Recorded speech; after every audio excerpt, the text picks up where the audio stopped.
So tonight I made a pork roast. It was, yes, out on the grill, but I did it in a pan. I was going to run my temperatures a little warmer, and I didn't want it to dry out. So what I did, I put it in the pan with a little bacon grease, a little olive oil, and a cup of coffee. Yes, that's what I just said. A cup of coffee. Lightly seasoned and put herbs on the top here, as you can see. Very moist. Cooked it to 160. Came out great. That's why I say get yourself either a cast iron pan or high quality stainless steel. You can cook on the grill. The other nice thing is I was baking bread.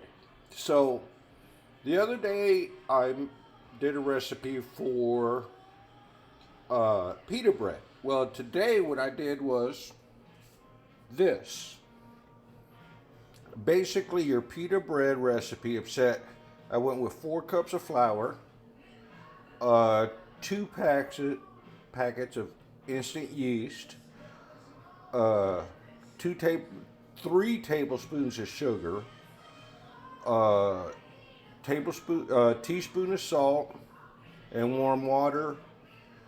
As you can see these folds, what I did every 30 minutes, I had it out in the garage because it's a real nice stable 95 degrees in the garage till about 1 in the morning. I would go out there every 30 minutes for the first hour and fold it. Once hour and a half, hour and 45 minutes were done,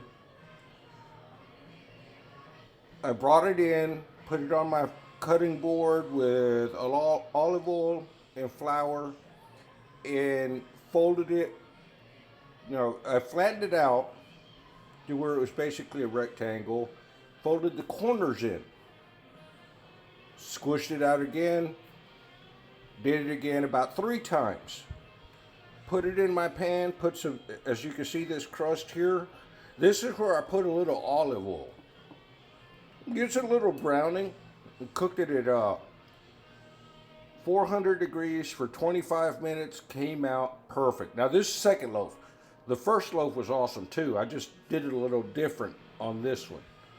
So, easy thing to do. My kitchen faces the south. It was hot. That's why I was glad I cooked the roast outside, because it would have taken 3 times longer. The roast took about 2.5 hours outside at 400 degree, according to the gauge on the grill. I cooked it to 150, 160 degrees, nice medium, and then let it sit. Perfect color inside. So there we go. On that, now we're going to touch on some other things I wanted to do, so I need to set up for that. Okay, guys, I'm back. So while I was gone, I went ahead. I had cut some of the that roast to have dinner, and then I just flipped it to absorb some of those juices. What I'll do later is I'll wrap it up in plastic and then put the juices in a separate container and refrigerate them. What that gives me the option of is, as I go along, it's going to feed me for the next couple of days, or me and my roommate, and maybe even Angela. I can cut it up, uses the juices as I warm it up. I can add different things to it, shallots, garlic, more herbs, whatever it may be. Make tacos out of it. With the juices, if you cut the meat up real close, chopped up really nice, you can actually make really good tacos, or even sandwiches if you prefer. I've got ketchup because we had a barbecue. You can make freaking sandwiches with ketchup on it. I don't care. So gives you an option. The bread, I'll probably make some French toast out of it tomorrow. Sounds good. Because I made 2 loaves, by the way. Now I'll probably make a few more loaves because I want to give some to Angela's family. But nonetheless, that's just what I did while I was gone. Uh, the first topic I want to talk about is VA healthcare. And, we all talk bad about the VA. And I'm not making excuses for them. We do have to hold our doctors accountable. We also have to hold ourselves accountable. And here's why. Like myself, I'm diabetic, high blood pressure, PTSD, anxiety. I take a freaking cocktail.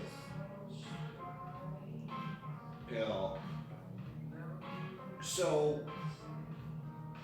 if we go in and complain to our doctor, but yet we don't do anything to help ourselves,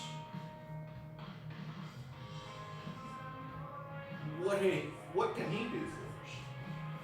The other thing is, a lot of people will call patient advocacy and then just complain. Well, here's the thing, guys. Keep a log. Contact your doctor, say, hey, these are my symptoms. And don't take I don't know for an answer. My doctor knows I'll stay on his ass. Lately my leg's been hurting, my calf, my hips. And I complained enough to where, they did a couple ultrasounds thinking it may be for my heart surgery last year. That came up negative, and I'm like, oh shit, it still hurts like fucking hell. Thing was, I got out of walking regularly with my best friend. And I got to thinking about it, and even walking short distances hurt. Well, maybe it's that I'm not getting enough exercise. Maybe I'm sitting on my ass too much. The other day, me and Herc over here walked like 2.5 miles total. We didn't do it all at one time. Herc, say hi to everybody. Really, Bendejo? So Herc is my new dog that I got gifted by Lillian, my friend. And apparently, he likes Spanish more than English. But I felt that. And it's funny how when you go out and walk and you work your body, we all talk, your doctors will tell you, you do this and your body will feel a little better. It may be sore, but your mind will make you feel better, and it's true. And I feel great. Do I feel a little stiff? Yeah, I'm 55 years old. I've been blown up a few times and seen my fair of, young person stupidity in the military. So, I just want you to know that, the VA does have its faults. Don't get me wrong. It's got some serious faults. But we also have to be proactive about how we address our health care. There's, say for instance, my counselor, Ms. Trevino, is not through the VA. She's through Texas Behavioral Health, and and I partake in that actively. Now, last week we had a virtual men's retreat, and some things came up, and I dropped out of the retreat because I thought I had dealt with those feelings, but apparently I still am working through them. Work in progress. I also had some other commitments and all that, but the whole point is, I dropped out of that scenario, but I also took positive steps to deal with the feelings that I had. For me, it's prayer, reflection. Why do I truly feel this way? Uh,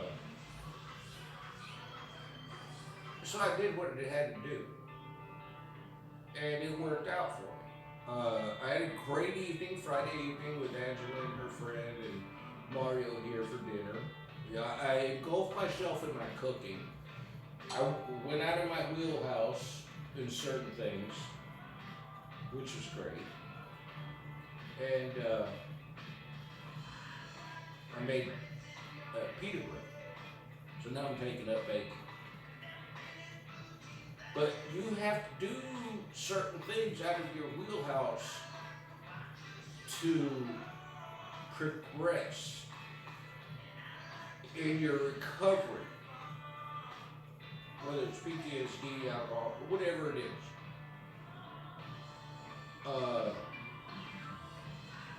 Challenge yourself, guys. Take up a new hobby or expand your hobby. If and you'd be surprised what it can do for you mentally, physically,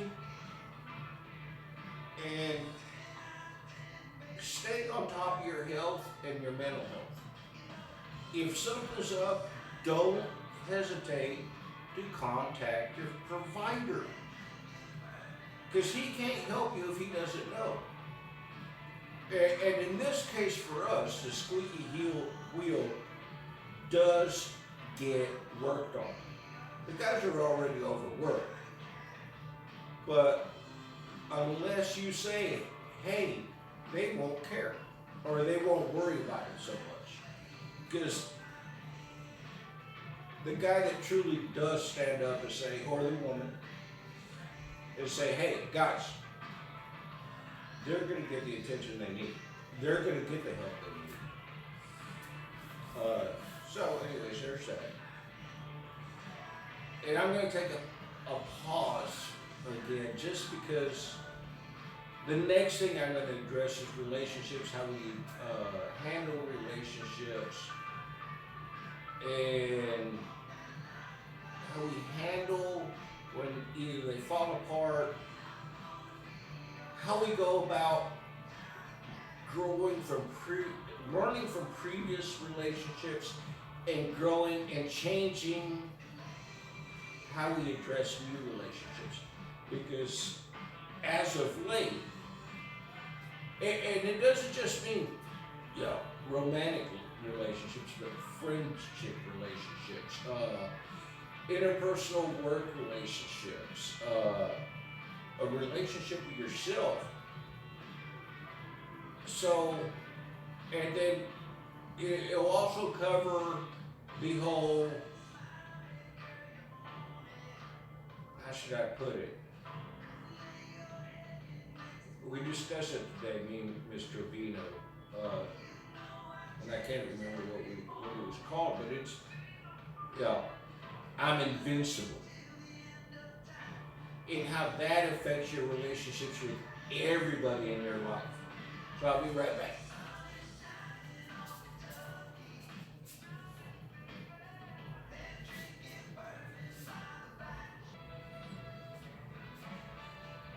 So relationships.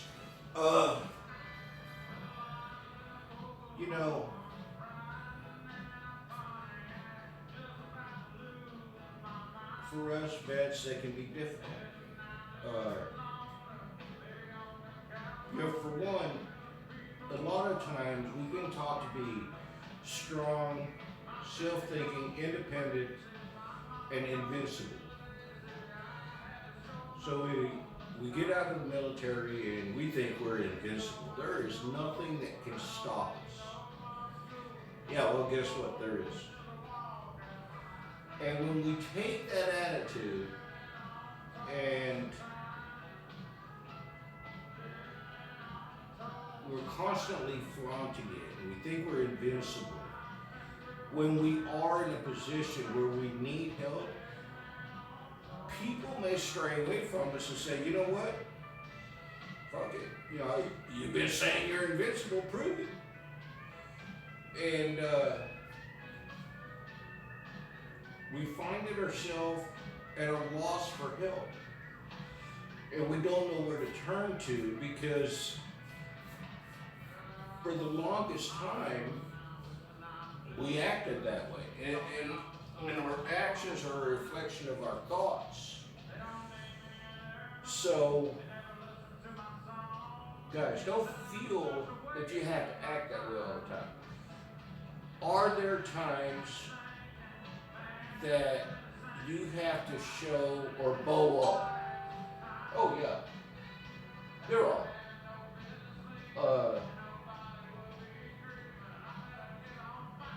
Case in point, it was this weekend. I met Angela's family. One of the guys was, I guess he was testing me. And I was trying to play it cool. And I finally, it's not so much that I bowed up. I got this thing, my eyes change color, and my face just does some so serious look, it looks like it ripped your throat out. And he's like, whoa, whoa, whoa, whoa. Just trying to see who you were, and how you're going to treat Angela and all that. Because I can tell you take her seriously. Like, yeah, I do. Don't ever try that shit again because I will rip your throat out. There's a saying, if you're a peaceful man, is a man that is capable of great violence, but chooses not to. And that's very true in our life. We can either lash out or we can control ourselves and express ourselves in positive manners. Doesn't mean we're going to give in. It just means how we express our strengths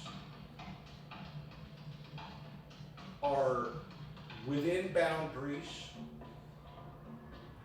and we don't lash out. Okay, so let's move past that. Relationships. Like I mentioned before in my introduction, as vets, we tend to bounce to bounds, whatever. Or we overcommit and we tend to sometimes let others take advantage of us because we try to please people. Here's the thing. First of all, no one can make you happy. Only yourself. You can only make yourself happy. You control your happiness. You can allow someone in your life that adds to your happiness within a relationship, whether friends, family, or a romantic relationship. I know that too. Angela last night, that I'm a happy person. She just adds to that. As does my best friend. But my best friend's my best friend. But Angela adds that extra thing. And hell, I've been married 3 times and I don't know how many girlfriends, blah, blah, blah, that's relationship. And if it wasn't by the second date, we're not in bed, I'm moving on. What I found myself was, I realized I wasn't healthy for myself, nor for the person with me. That shows a lack of respect for yourself, first of all. And then it shows a lack of respect for that person. And with Angela, we're taking it slow. I mean, yeah, we hold hands, we kiss each other, but do we do this whole fucking tongue kiss and all that? No. We're taking it slow. We want to develop our relationship as it goes. We, because who knows, maybe in a month we decide this isn't going to be for us.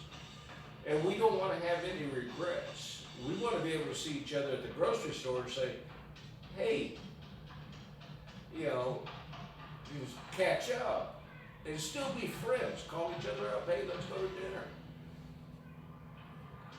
And that's awesome because that shows not only respect for myself, but respect for her. And it shows respect for herself and me.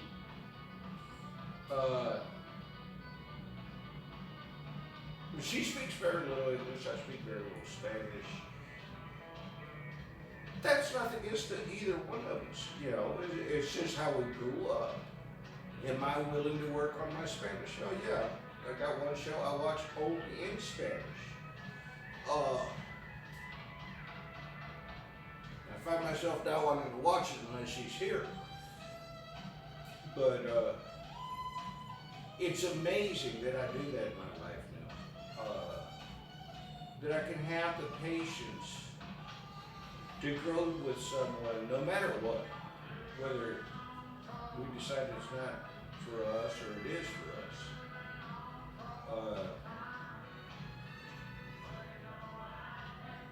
And that goes with family. I mean, you know, sometimes we've been disenfranchised with family, and we need to take those baby steps and just grow back into that and realize, hey, we just can't jump into things. And we also have to develop a relationship with ourselves. We have to be patient with ourselves, no matter what. I mean, there's times we get frustrated with ourselves. I get frustrated with me. Do I dwell on it? No, I can't. Because that just leads to a downfall. And I don't want that in my life. Not anymore. Friendships. Man, I'm going to tell you right now, I've got hundreds of friendships, some very close, some a little bit distant. The one thing I require out of a friendship is honesty. Flat out honesty. And I'm just telling you, I'm not talking about, hey, Billy, you're screwing up type honesty. I'm talking about, tell me the fucking truth, what's going on in your life, because when it blows the fuck up, I'm not going to throw a pity party for you. I'm not. And don't tell me you don't need a lecture. Bitch, be for real. You fucked up. You need a lecture. If you're my friend, I'm going to give you my honest opinion.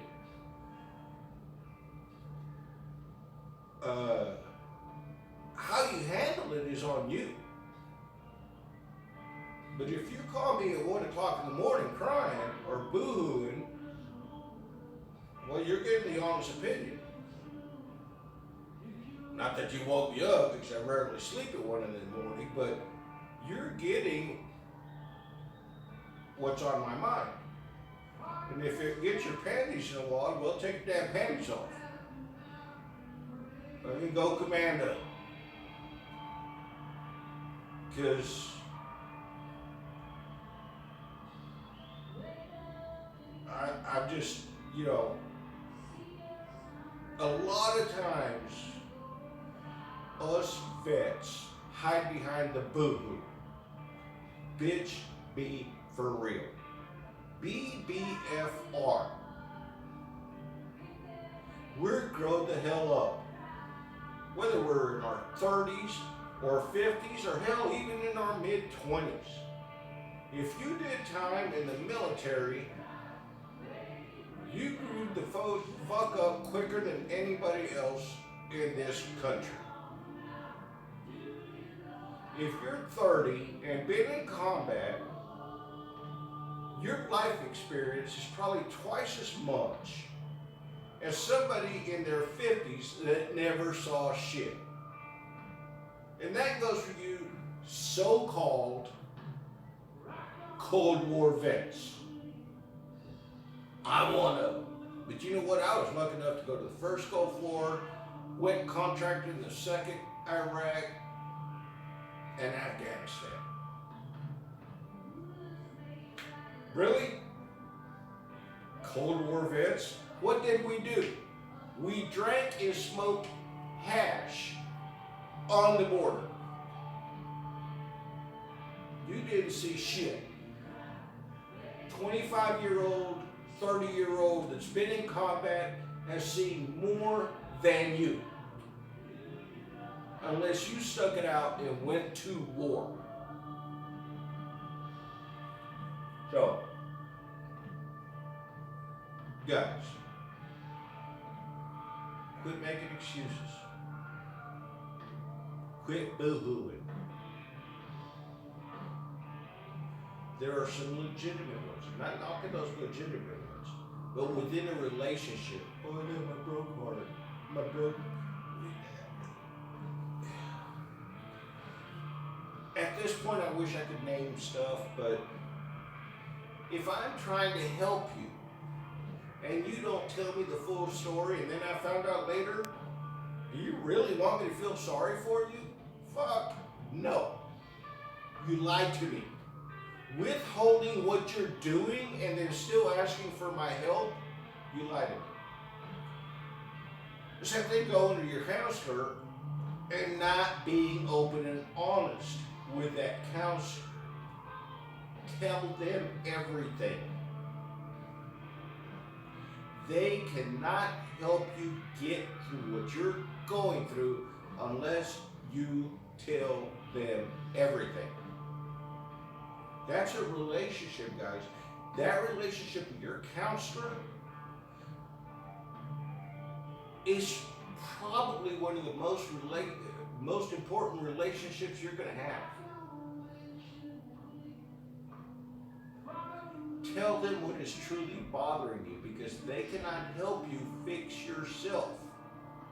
Notice what I said. They cannot help you fix yourself. They can't fix you. You have to be willing to do the work to fix yourself. That's why I said a relationship with yourself. My relationship with myself helps me. I build it on a foundation with my counselor and above all with God. That's for me. Yours may be different. If it wasn't for that, there was no way I would be trying with Angela the way I'm doing. It's giving me that patience to say, let's take this one step at a time. Let's see what tomorrow brings. But I'm not going to think about tomorrow. Let's just see. At this point in my life, right now, I'm really chatted at length with my best friend, and I miss that. I truly do, Gene. I miss you like crazy.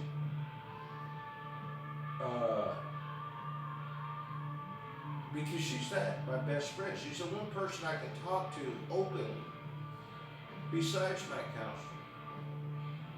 Because they both bring different things to the table. And I think, and then, but with Angela, I find myself, if she asks me a question, I'm honest about it. And yeah, daily, is she taking a little bit more place in my heart? Yeah, but it's also an amore type place in my heart. It's more of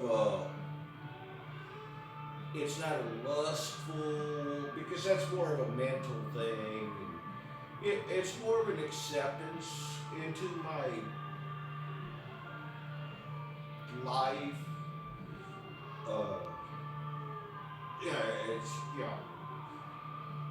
Do some of my best friends place above her? No.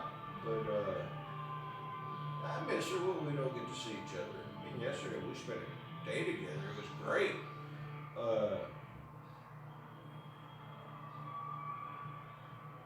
but also with my friends in general, I find myself that I like to share my day about it, and I like to hear about their day. And here's the thing, guys. When you find yourself at a peace like that, where you have your counselor, Mr. Vino, thank you so very much. You have your best friend, like I do with Gina, and your other friends that you've gone to war with, and a roommate, your dog. You know, ever since all this has combined in the last 3 weeks, for myself, speaking just for myself,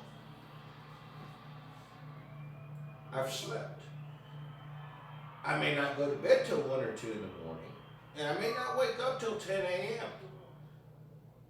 But you know what? I've slept. No nightmares.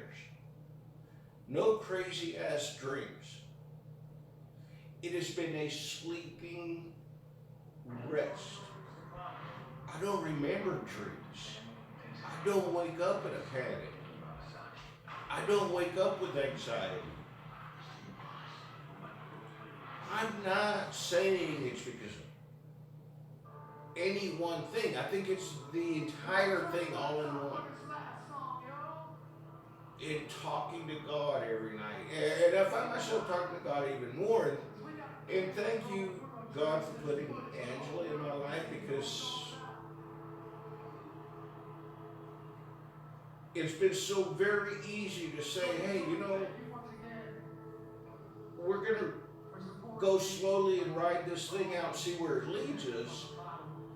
And it's a challenge. It's like, yeah, I started baking bread. That's a challenge. It's something like that. It makes me want to be a better person. The baking bread, that's just an addition to my skills in the kitchen. Being able to share things like that. So, God's blessed me in such a way that where He said, hey, Billy, you know, you made a great dinner the other day. Why don't you try this? And I don't consider myself a great cook. I really don't. Other people say I am. Other people, people say I should open my restaurant. Well, fine. You know, thank you guys. I appreciate the compliments. I love the compliments. I'll take the compliments. I myself don't think myself as a great cook, because all I'm doing is cooking from the heart for the people I like, the people I love, the people in my life. To see them smile. It was funny, Sunday we had family dinner, my parents, my cousins, and one of their grandchildren. And he's a very picky eater, just like I was at his age. And I made some pita bread with some herbs and some cheese. That young man ate 4 of them suckers. You know, and, well, first of all, my cousin is very picky about how she eats meat. She doesn't like it pink. So when I made that brisket, I made sure that shit wasn't pink, but it was tender. So she was like, oh, love it. And that was an immense compliment. Because I truly cooked that meal. She just had surgery, so I truly cooked that portion of the meal for her. I did not know her grandson was going to be there, but I cooked those pitas the best I could to where everybody would be happy. And when that young man, who's extremely picky, eats 4 of them and looks at me and says, thank you, Billy, I don't know which compliment was better. Here's the thing, guys. Do what you love. On occasion, do it for the people you love. And if it makes you happy doing it for the people you love, do it. But also remember, do it for yourself. Challenge yourself. Kick it up a notch. Whether it's fixing cars, frickin' mopping the floor, cleaning the house, whatever it is.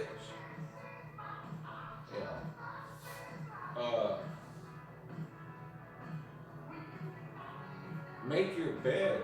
Feel like you accomplished something that day, whatever it is.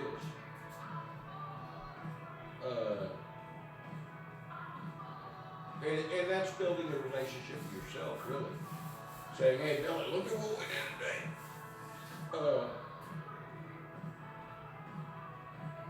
And what that'll do is show pride in yourself. And that'll be a different discussion later on about self-respect and respect that you ask, not so much ask from others, but I'm going to leave you with this.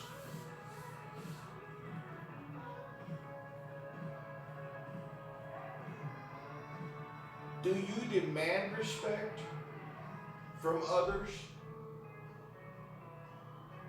Or do you respect others as they respect you? There's a difference. Anyways, in the comments, tell me what you think about that last. If you choose to. Guys, I love you all. I wish I had a computer laptop and do all that fancy shit like support Gary Sinise or your local charity that helps veterans, your VFW, whatever it may be. But I'm leaving you with that. Guys, we need to be there for each other. Whether, whatever it may be. Be there for each other. Because we're the only ones that know what we're going through. Some of us are lucky enough, like me and my Aunt Sue, that we know. As I mentioned before. So please take care of yourselves. No one else is going to, unless we're fortunate enough to have family that's been through it. Okay? Anyways, good night. I'm going to be listening to some music videos. Love you guys. Good night.